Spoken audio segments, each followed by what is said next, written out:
Eu tenho uma consideração a fazer, que é a seguinte.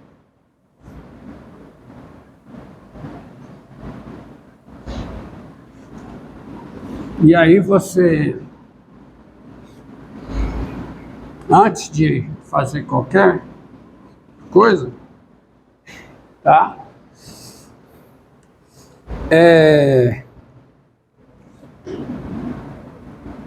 Com x igual a r cosseno θ, né? Ou seja, a mudança, estou pegando a mudança de coordenadas, de coordenadas polares para coordenadas cartesianas. E y igual a quê? A r seno de θ, tem seguinte coisa.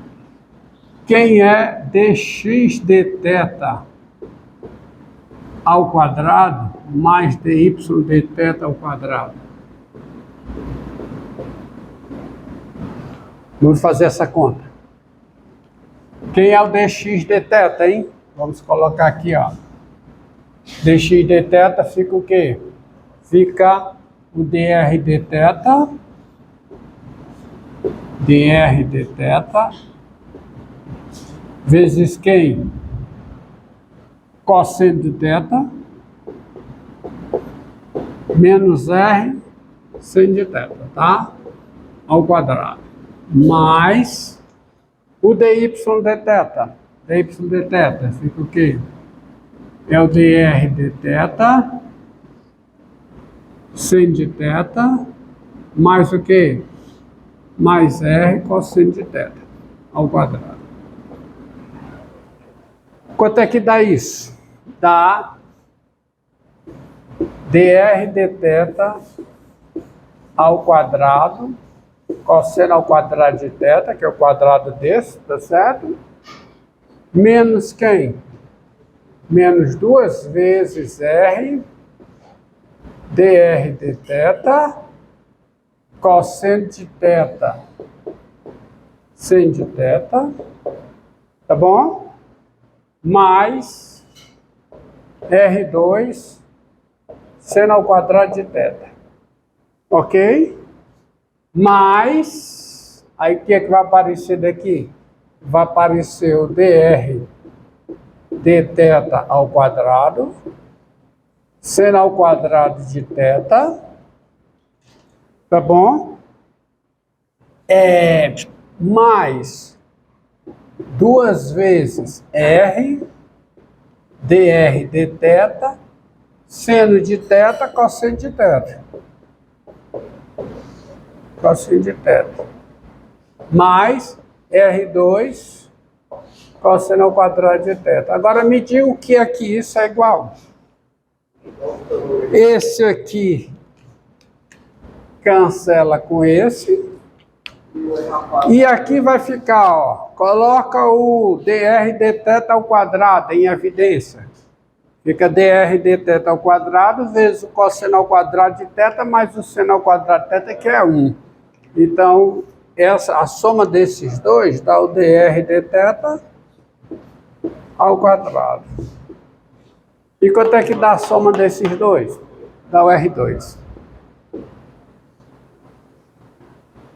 Então, em coordenada, tá essa soma aqui, e aí eu já vou deixar, vou apagar o que tem aqui. Isso aqui é o quê? É o quadrado do dr dθ mais o quadrado do R2. Por que eu não estou interessado nisso? Por que eu fiz essa conta? Pelo seguinte, ó. Tá? Pelo seguinte. Então vou apagar isso aqui, já fiz a conta, já sei quanto é que dá o resultado. Vou apagar. Tá? Ficar só com o resultado.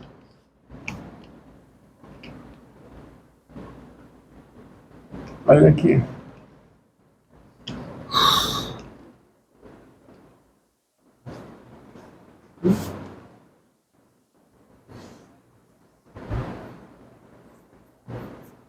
Tá?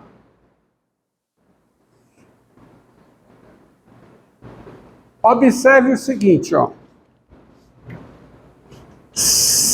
Se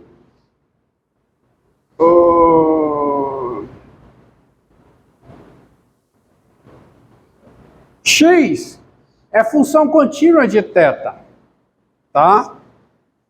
Mas mais do que isso, x é de classe C1 como função de θ. Por quê?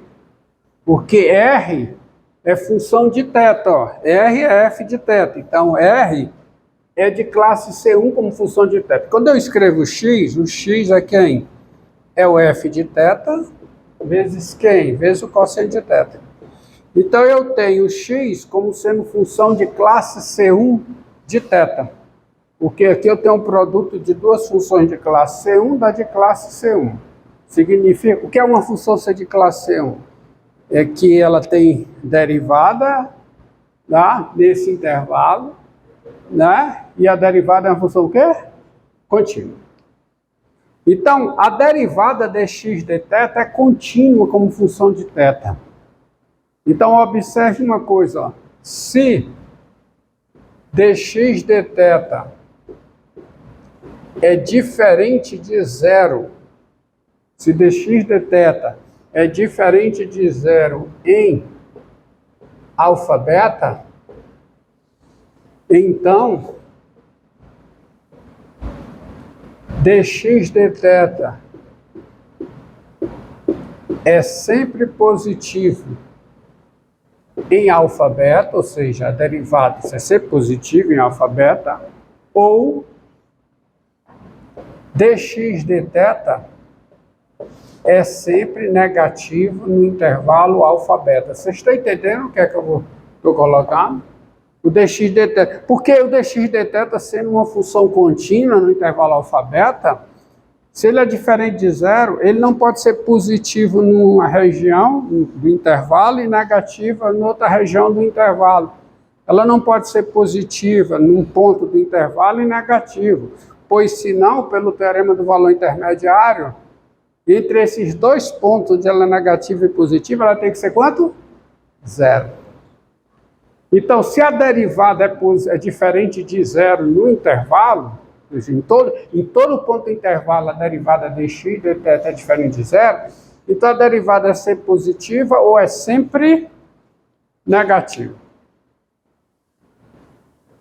Agora, repare o seguinte, nesse desenho aqui, se você olhar para esse desenho, o dx de θ é zero em algum ponto. Onde é que o dx de θ é zero? É zero aqui, ó. No máximo do x. Um ponto de máximo, tá? Um ponto de máximo, que é ponto de máximo local, é ponto crítico. A derivada é zero. Aqui é um ponto de mínimo de x. Tá? Eu pensando já na mudança de variável. Eixo x e aqui o eixo y. Então, uma situação em que isso ocorre é uma situação assim, ó. Esse desenho não ocorre isso aí. Uma situação que isso ocorre é uma situação que eu vou desenhar aqui da seguinte maneira. Mas depois eu vou voltar para essa situação mais geral, tá?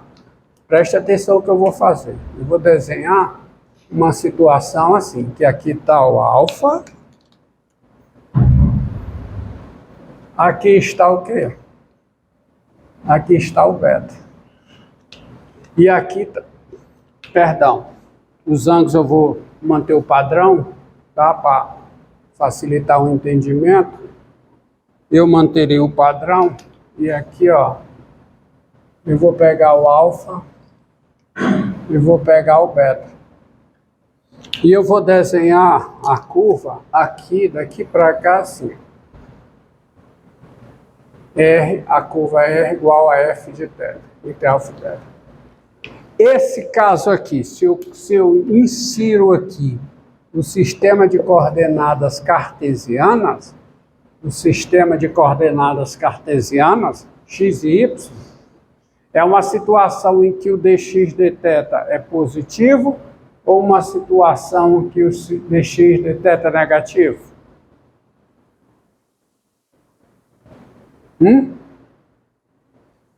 Com o θ aumentando, o que é que acontecendo com x aqui?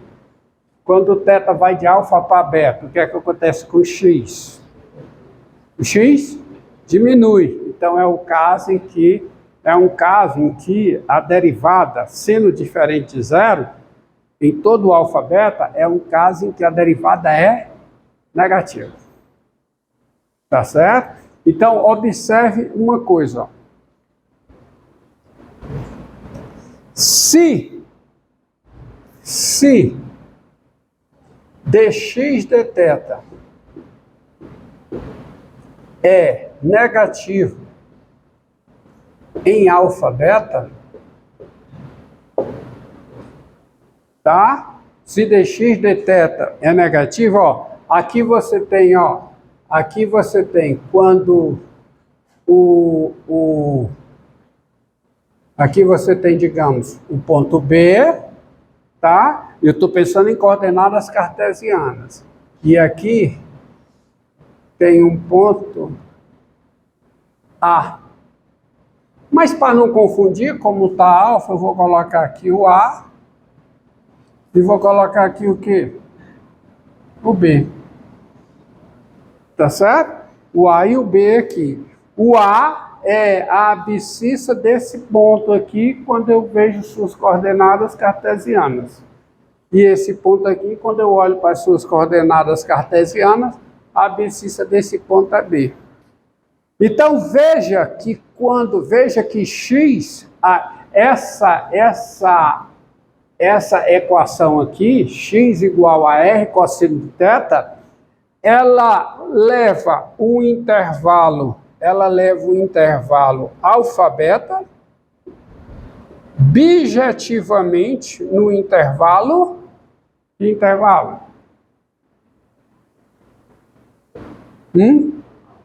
no intervalo BA.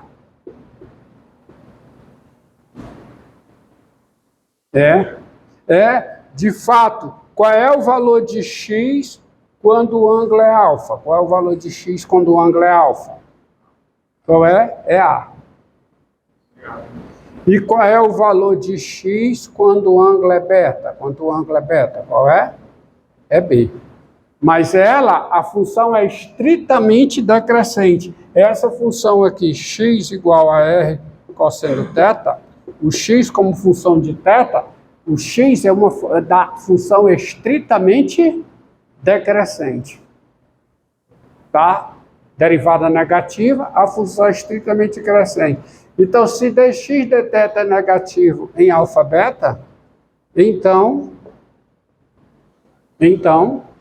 o θ é igual a g de x, o θ é g de x, onde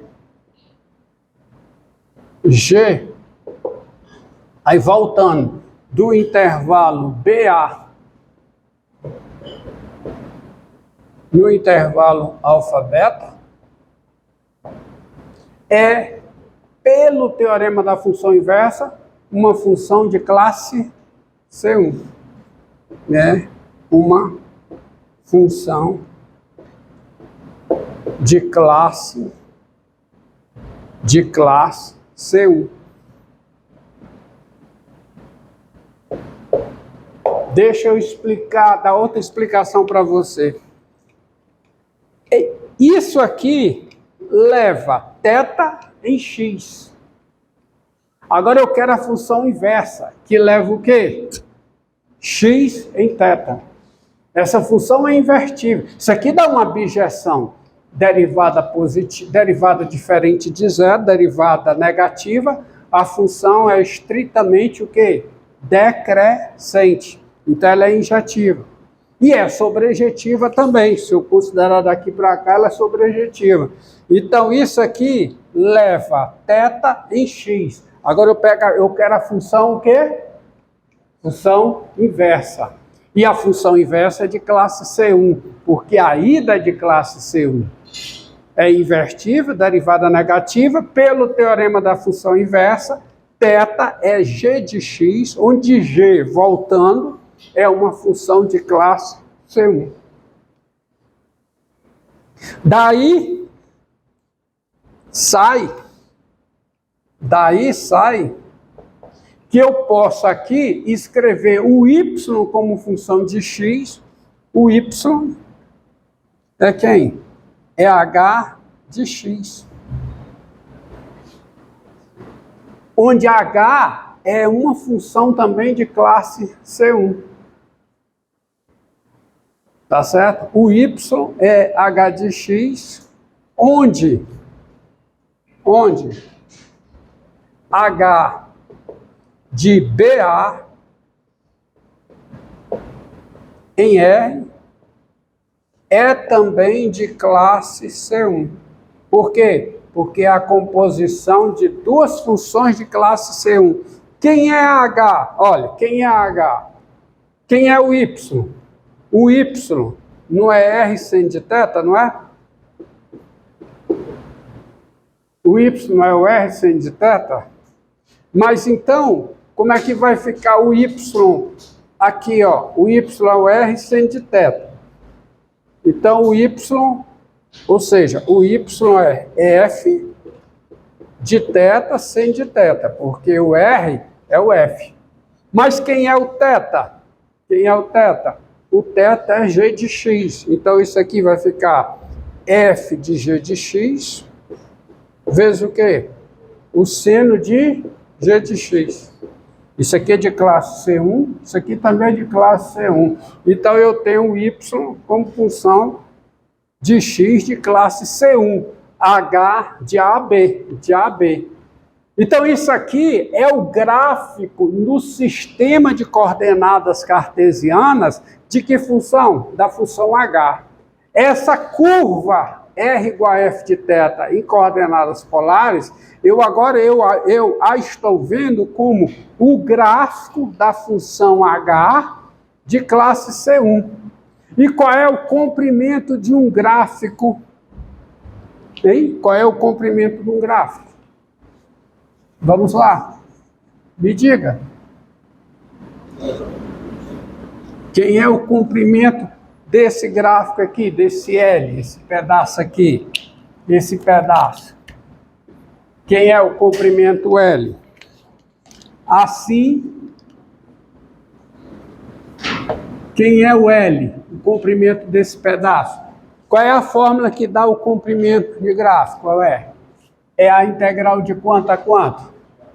A integral de B até A, da raiz quadrada de 1 mais o quadrado da derivada. Essa integral em quem? Em x. Bom, mas eu vou fazer uma mudança de variável. Eu vou escrever essa integral em θ. Eu vou escrever essa integral em θ. Então, isso aqui dá a integral de 1. Como é que eu transformo o dy dx em θ? Usando a regra da cadeia e o teorema da função inversa. Quem é o dy dx? É o dy dθ vezes o quê? O dθ dx. Tá? Ao quadrado. É isso. Tá certo? É isso. Vezes o dx. Vamos deixar aqui, vezes o dx, deixar por enquanto de BA. Só que isso aqui é a integral de BA de quem? Da raiz quadrada, agora sim. Isso aqui, pela regra da cadeia, pelo teorema da função inversa, isso aqui vai ficar o quê? Vai ficar o dy dθ, e quem é dθ dx? É 1 sobre dx dθ, pelo teorema da função inversa. Então, fica aqui dx dθ, isso aqui ao quadrado. Como eu quero escrever a integral em θ, quem é o dx? É o dx dθ vezes o dθ. Isso é o dx.